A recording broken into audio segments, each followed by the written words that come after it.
दोस्तों, आज की अपनी इस वीडियो में हम लोग डिस्कस करेंगे कि क्या वकील स्ट्राइक कर सकते हैं कि नहीं। आप कई बार आप लोगों ने खबरें देखी होंगी कि वकीलों का धरना, वकीलों ने कामकाज ठप किया, ऐसी ऐसी खबरें आती रहती हैं। तो सवाल ये है कि क्या सही में वकीलों के पास ऐसी पावर है कि वो स्ट्राइक कर सकते हैं और कोर्ट का कामकाज एकदम ठप कर सकते हैं? क्या सही में ऐसी पावर वकीलों के पास है, या वकील जो है गलत तरीके से अपनी पावर का मिसयूज कर रहे हैं और जस्टिस सिस्टम पर इफेक्ट डाल रहे हैं स्ट्राइक करके? आज हम इन्हीं सब बातों पर डिस्कशन करेंगे और एक सुप्रीम कोर्ट का लैंडमार्क केस आज आपके साथ डिस्कस करूंगा और उस केस के सारे ऑब्जर्वेशन जो जो सुप्रीम कोर्ट ने लिए थे और कई तरह के सवाल जो सुप्रीम कोर्ट ने उठाए थे उस केस में, उन सबको आज हम डिस्कस करेंगे और कंक्लूजन पर निकलने की कोशिश करेंगे कि क्या सही में एडवोकेट स्ट्राइक कर सकते हैं कि नहीं। उस केस का नाम है x captain Harish Uppal versus union of India, 2003 का केस है ये।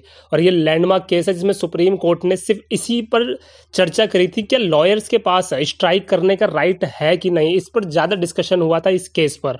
लेकिन इस सवाल पर जाने से पहले कि क्या वकील स्ट्राइक कर सकते हैं कि नहीं, हमें ये जानना जरूरी है कि वकीलों का क्या रोल है जस्टिस सिस्टम पर।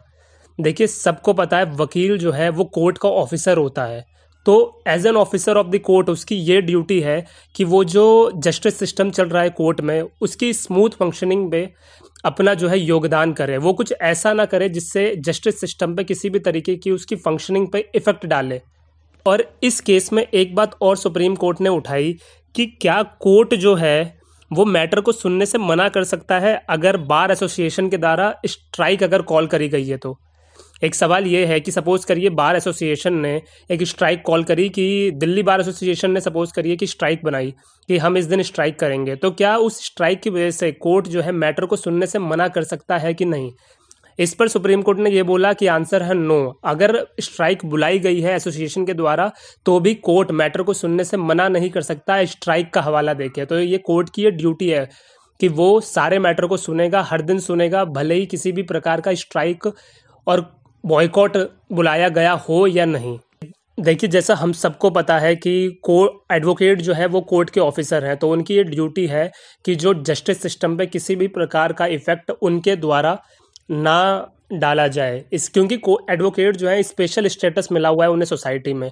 अगर वो बार बार स्ट्राइक करते हैं तो बेसिकली क्या हो रहा है, इससे जो पब्लिक का कॉन्फिडेंस है जस्टिस सिस्टम पर वो शेक होने लगता है, उनका जो कॉन्फिडेंस है वो लूज होने लगता है। इसलिए सुप्रीम कोर्ट ने बेसिकली बोला है कि सिर्फ रेयरेस्ट ऑफ रेयर केस में ही स्ट्राइक बुलाई जा सकती है, और वो रेयरेस्ट ऑफ रेयर केस कौन सा होगा वो कोर्ट डिसाइड करेगी।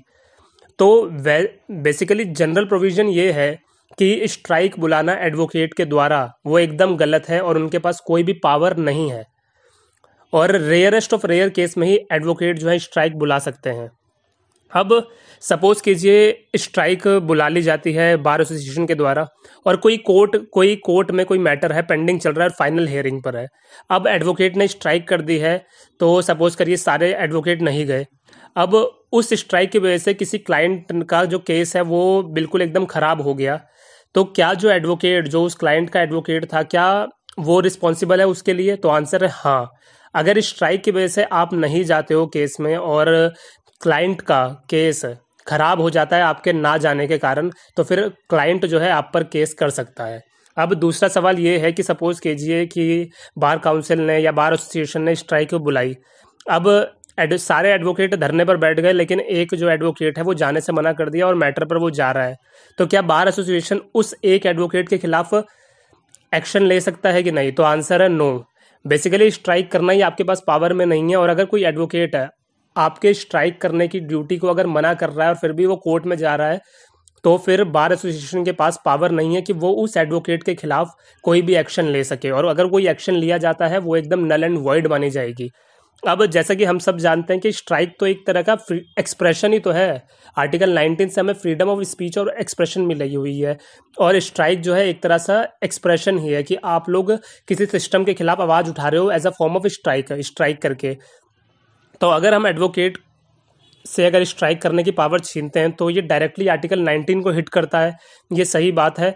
तो इस केस में सुप्रीम कोर्ट ने बोला है कि स्ट्राइक करने की बजाय, कोर्ट के काम को ठप करने के बजाय कुछ तरीके बताए हैं, जिसमें सुप्रीम कोर्ट ने बोला है आप इन तरीकों का इस्तेमाल कीजिए और आप स्ट्राइक और प्रोटेस्ट कर सकते हैं इन तरीकों का इस्तेमाल करके। अगर आप स्ट्राइक करना चाहते हैं तो कोर्ट के काम को ठप करने के बजाय आप प्रेस स्टेटमेंट दे सकते हैं, टीवी इंटरव्यू दे सकते हैं। देखिए, अगर आप प्रेस स्टेटमेंट देते हैं और टीवी इंटरव्यू देते हैं तो इंटरव्यू इस तरीके से दीजिए कि कोर्ट के ऊपर आप किसी तरीके का लांछन मत लगाइए, कि मतलब आप कोर्ट की गरिमा को ही पब्लिक में गिरा रहे हो, फिर ये कंटेम्प्ट ऑफ कोर्ट हो जाएगा, ध्यान रखिएगा। तो प्रेस स्टेटमेंट दीजिए, टीवी इंटरव्यू दीजिए। कोर्ट प्रेमाइसेस के बाहर बैनर लेकर आप खड़े हो सकते हैं, ब्लैक और वाइट कलर का आर्म बैंड बांध सकते हैं, ब्लैक आर्म बैंड बांध सकते हैं, ताकि आप दिखा सकते हैं कोर्ट के रवैये के खिलाफ आप कर सकते हैं। पीसफुल प्रोटेस्ट कर सकते हैं, मार्च निकाल सकते हैं कोर्ट प्रेमाइसेस से और धरना दे सकते हैं, रिले कर सकते हैं। लेकिन कोर्ट के काम को बंद करना और स्ट्राइक करना वो एकदम गलत है। कोई भी लॉयर के पास ये राइट नहीं है कि वो स्ट्राइक को कॉल करे, और अगर कोई लॉयर स्ट्राइक को कॉल करता है और बाकी सारे एडवोकेट्स को परसुएड करता है कि आप काम मत कीजिए, तो जिस एडवोकेट ने ये काम किया है परसुएड करने का, उसके खिलाफ डिसिप्लिनरी एक्शन लिया जा सकता है। पहली बात ये। अब दूसरी बात यह, अगर स्ट्राइक अगर बुलाई जा रही है एसोसिएशन के द्वारा, तो सारे लॉयर्स के पास ये राइट है कि वो बोल्डली मना कर सकते हैं उस बार काउंसिल के इस ऑर्डर को कि हम स्ट्राइक पर नहीं जाएंगे। आपके पास ये राइट है, और अगर आप मना करते हैं तो फिर बार काउंसिल या ये स्टेट बार काउंसिल आपके खिलाफ कोई एक्शन नहीं ले सकती, और अगर एक्शन लेती है तो फिर उस सिचुएशन में सुप्रीम कोर्ट जो है उनके उस एक्शन को नल एंड वॉइड करेगा। अब एक बात और, कि अगर कोई भी स्टेट बार काउंसिल का कोई एडवोकेट या बार काउंसिल ऑफ इंडिया को कोई एडवोकेट स्ट्राइक को कॉल करता है, तो उस एडवोकेट के खिलाफ जिसने स्ट्राइक को कॉल करी है, जो दूसरे को परसुएड कर रहा है, उसके खिलाफ एक्शन लिया जा सकता है। अब एक सिचुएशन ये है कि ये किसी भी कंडीशन में हम स्ट्राइक कर सकते हैं कि नहीं। अब जैसे कि मैंने पहले बताया कि रेयरेस्ट ऑफ रेयर केस में ही स्ट्राइक होगा, और स्ट्राइक होगा वो भी सिर्फ एक दिन के लिए होगा, एक दिन से ज़्यादा की स्ट्राइक नहीं होगी। और कौन सा case rarest of rare case है, वो वहाँ का चीफ जस्टिस सुन सकते हैं उस हाई कोर्ट का, या डिस्ट्रिक्ट जज सुन सकते हैं। वो सब डिसाइड करेंगे कि कौन सा case rarest of rare case की श्रेणी में आता है। Basically rarest of rare case वहीं पर होगा जहां पर बार या बेंच की डिग्निटी, इंटीग्रिटी या इंडिपेंडेंस को लेके किसी भी तरीके का सवाल उठ जाएगा, तो वो रेयरेस्ट ऑफ रेयर केस होगा। और रेयरेस्ट ऑफ रेयर केस में भी सिर्फ एक दिन के लिए ही आप स्ट्राइक कर सकते हैं, एक दिन से ज़्यादा का आप स्ट्राइक नहीं कर सकते हैं।